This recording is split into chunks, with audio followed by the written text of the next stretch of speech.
The Missing Room. The Missing Room. In the late 1990s, a woman named Claire moved into an old apartment building in Chicago. The building had been constructed in the early 1900s, and while it had been renovated several times, its age was evident in the creaky floors and outdated fixtures. Claire loved its vintage charm and the affordable rent.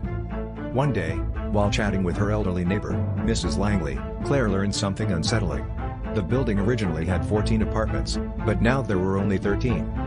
One of the apartments, Unit 7, had been sealed off decades ago. When Claire asked why, Mrs. Langley simply said, "It's better that way."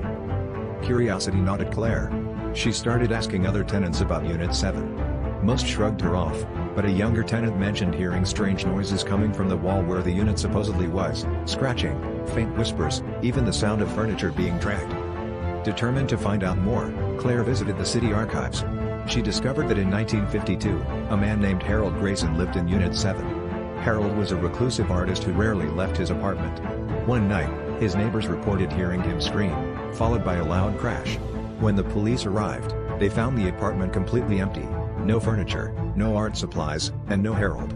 The windows were locked from the inside, and there was no sign of forced entry. Harold was never seen again. Claire became obsessed. She started investigating the wall where Unit 7 should have been. One night, armed with a hammer, she decided to chip away at the plaster. Behind it, she found a door. The door was covered in deep scratches, as if someone, or something, had tried desperately to claw their way out. Despite every instinct telling her not to, Claire opened it. Inside was a small, dark room with walls covered in strange, childlike drawings. Stick figures with distorted faces surrounded a central figure, a tall, shadowy shape with unnaturally long arms. On the floor was a single chair facing the wall, and carved into the wood were the words, "IT never left." As Claire stepped inside, she heard the door slam shut behind her.